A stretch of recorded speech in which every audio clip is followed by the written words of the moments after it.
Well, thank you guys again for being here. Last week we talked about overcoming fears of inviting people to church.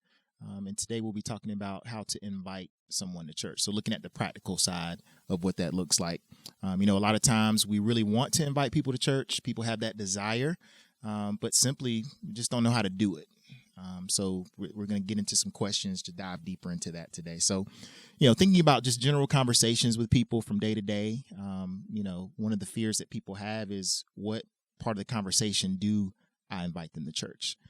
So what would you say, how can people overcome that awkwardness or feeling that they're forcing that question into a conversation?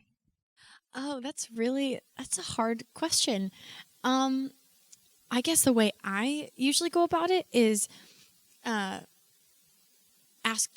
them a lot of different questions, a series of questions, not like interrogation, but having conversation prior. So instead of just walking up randomly to, let's say, a friend that I know of, like, oh, hey, nice to see you. Want to come to church? Kind of invest, ask how they're doing, make them feel loved and appreciated and heard, because that is really at my heart, and the reason I want them to come to church is because I care for them. And I think a lot of people I know have been hurt by the church in the sense of just feeling kind of like a number, or feeling like a tally mark or a project, but really investing in who they are. And then I think that ultimately opens them up to give an honest answer, whether that is accepting the invitation or even denying it. And then even if it is denying, I think they still feel loved and appreciated, where I think it can eliminate some of the fear of that awkwardness that may come. But yeah, does that answer the question? I'd probably say a lot with what Izzy was saying. The idea of, like, when you have a relationship with someone, you just talk about it like in everyday life. So for example, finishing up the sermon series on James, and I talk about like the last sermon, and because church is such an integral part of my life, I'll bring up like how being truthful, like that, really there were some areas of my life where like I'll be the guy that say like, hey, I'm gonna call you back in 5 minutes, and then 5 days go by. And so like I was convicted by that, right? And so I can actually share what I've learned in church with someone, and then that could be a good segue, because unfortunately with society, I think they have an idea of what church is like. So they're preaching, brimstone and fire, like that's what's being preached, and that. But it's like, no, like here's something that could practically, here's some tools and some information, and here's what God's word says about everyday life. And so it's just a good segue. So it's not like I'm necessarily inviting them, I guess, so to speak. It's just like, man, this is kind of what I learned in church. And man, if you want to come next Sunday, man, hop in the car, we can go.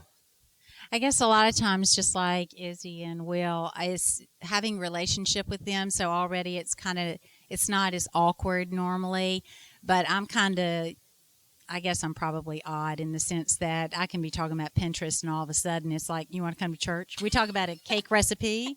Oh, baking something, bread, manna, Jesus, it just leads into, it's really, everything leads to Jesus, doesn't it? So the conversation can start off talking about a cake recipe and end up inviting somebody to church. But I work in an environment where we're very free to speak about Jesus and talk about his work. And there are lots of people there that are not believers, though. And so I want to make it just as comfortable for them as, the kids that maybe go to church, but they're drugged there. They don't go because they want to go. They go because they're told to go. And what I want them to experience is what we have, and that is a genuine relationship with Christ that you want to have. And so I guess that's kind of the passion I want to put across when I'm inviting them, is the excitement that I have in the relationship that I have with him. So it's like I want them to have that too. So I think it can come across in everyday conversation, and probably sometimes I might, get a little too excited about it, but but I think it's like I just want him to be like in the essence of everything, every conversation that I get to have. So that's kind of the way I do it. So. That's good. Just thinking about the answers that you guys gave, they were attacked it from different angles, but from just what I hear is just understanding what your motives are for inviting people. And I think that will help people just kind of naturally flow in conversation, and just, I think it will help people as they invite people to church. So that's great. That's great. So for each of you personally, who would you say is the hardest group of people to invite to church, and why? I think for me personally, it would be those people that have rejected me over and over and over again. Because I'll keep asking. I promise you, if you tell me no, I'm going to keep asking out of love. Maybe not back to back to back, but, I will not give up. You have breath, you have a chance. So I want them to know that I'm not going to give up on the opportunity for them to hear the gospel and to come be a part of fellowship and community. And ultimately, family. Hands down, family's rough because you just know each other. So I would say just my friends, the people that I see every day and who I know well. And I think even sitting here having this conversation, I think I have kind of just a conviction came over me of like assuming based on someone's lifestyle that just, they can never want to come. They can never want that, and almost assuming that. So I would say, though, definitely the people who I see constantly and who I'm just surrounded with, because again, kind of what I shared last week of like just being afraid of isolation, and just, I guess the people who I would assume are the complete opposite. But as I'm sitting here thinking that, like, how dare I, because that's so not Jesus. Like, Jesus is never like, oh, get clean, then come. He says, come to me and then I make you righteous. I make you blameless. So there's no one too far gone. Like you were saying, if you have breath. Yeah, that was awesome. What you just shared. Yeah. So I wanted to go last because I don't know. I can't choose between these two, so I'll just go ahead and give out two of them. One being, like Izzy was saying, like people who I'm really, really close with, because it's like, brother, I go to church every Sunday. I don't skip church. So it's like, if you want to come to church, then just be like, hey, well, I'm going to hop in the car with you. And so in my mind, I think like, that I go to church. So just ask me now, we can grow. And on the other side, I think that it would be the individuals who have walked away from the church because of a bad experience. Because I think the general consensus, unfortunately, by society and culture is like, man, like they know more about what we're against than what we're for. And I think partly, the church has done a poor job of that, kind of stating what we're for as well as what we're against. But like all they hear is, what you're against. So, your fingernail color is wrong. Your hairstyle is off. Your pants are sagging. You have too many tattoos. The irony, right? But yeah, like in those things, and like so they're like, man, I can't go because of that, and so it's hard because they kind of have this really, really, of any other person I've ever encountered, that group is like the one that has the thickest wall up, because in their minds I've been there, done that, it didn't work, and so my experience is now the driving factor in whether or not I'm going to take you up on your offer. And so as Izzy had alluded to, as well as Sally, like, man, it's the relationship. And so like, I have to kind of push through that, and be patient. But oftentimes it's just like, man, like, and so I just have to push through on those. Excellent. So I'm gonna throw you guys a curveball. This question wasn't on the paper, but just to follow up to that, thinking about those groups that may be harder to invite to church, do you think your approach, or should the approach be different? Just thinking about, people who are watching this, they may think, well, I have to do some extra things for the group that I feel is harder, or, I have to go out of my way to maybe change how I talk or what I do. So what are your thoughts on that? I would personally say, I think there's a really fine line, because I think there's this part of us that, we are Christ ambassadors, and for that we can't compromise. But I think there is something really valuable in looking at meeting somewhere where they're at, and knowing what they need to hear, So I don't think it's changing or pulling anything back of like, oh, I can't share this, but more like, okay, what is the encouraging thing that this person needs to hear?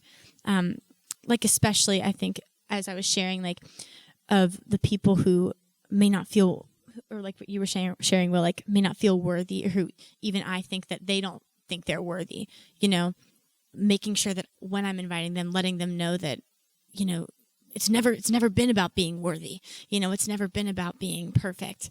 But then for someone who maybe is needing something else to hear or needing another type of encouragement, being aware of the audience I think you're trying to speak to is definitely something that can only help you in those situations.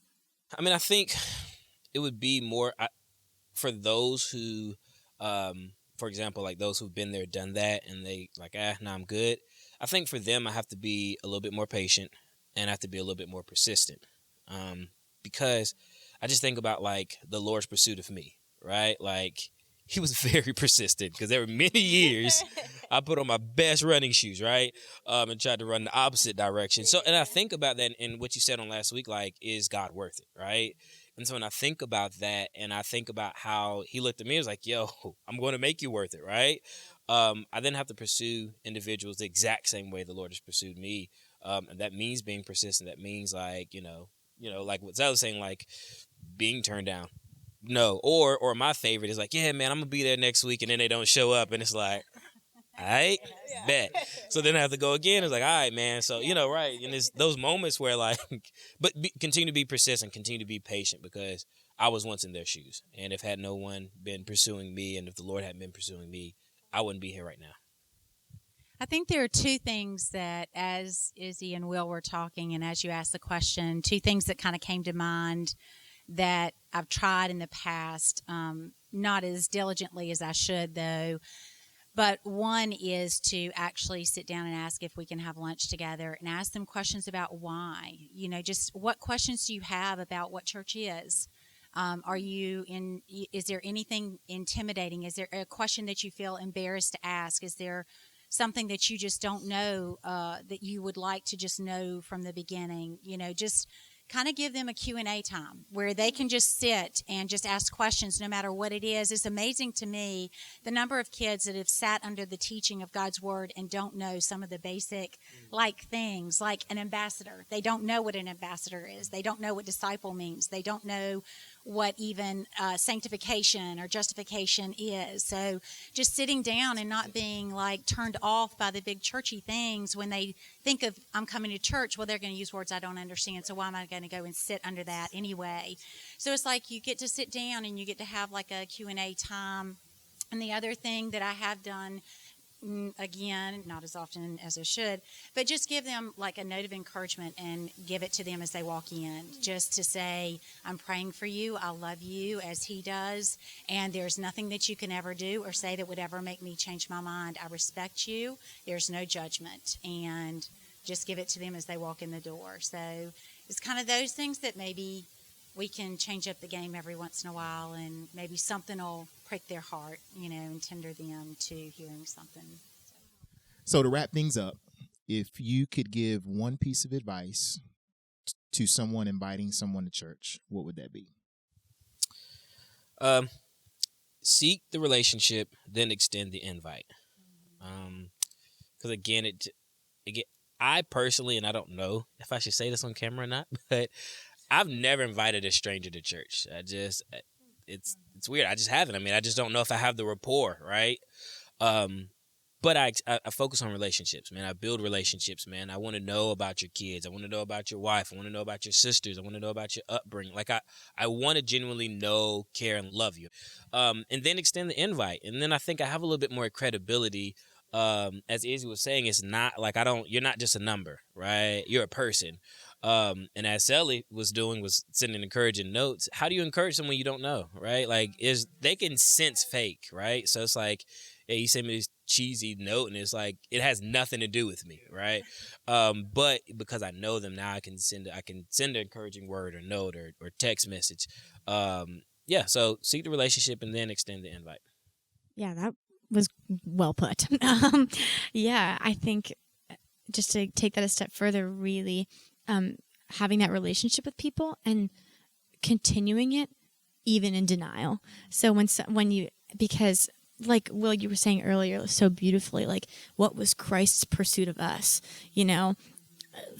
much longer than, a 1 month, 2 month, semesters worth of relationship. Like it was a lifetime. And I think a piece of advice or encouragement I would even give is like, I guess, acknowledging and surrendering the idea that it's going to be easy, that loving someone is going to be easy, because it's not always easy. It's not always pretty. And I think we can sit up here and it looks really nice and we're like, oh, we can invite people. But really, there's a lot more times than I can count of the people who don't sit in my car, and come to church with me, who are, who don't want to be there. But I think surrendering the idea that it's going to be easy, or even that I'm supposed to see the fruit of it.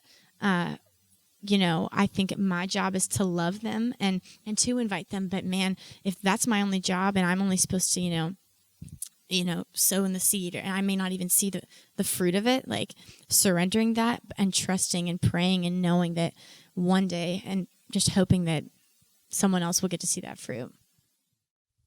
I guess for me, it's just looking back and all of us thinking in reality, when you look back at your life, that your life was lived in such a way that it was worthy of the sacrifice that he made for you. Mm-hmm. That what we do every single day is worth everything that he's done for us. And I think it will change our perspective on what we do day to day. Well, thank you guys so much. This was truly a blessing to me, and I'm pretty sure it will be a blessing to everyone who hears. Thank you guys so much for watching. If you found this video helpful, please be sure to like and share it so that we can continue to spread the love of Jesus everywhere. If you have any questions or advice, we would love for you to leave that in the comments below. And lastly, if you haven't already, subscribe to receive the latest sermons and content weekly. Thank you again for watching.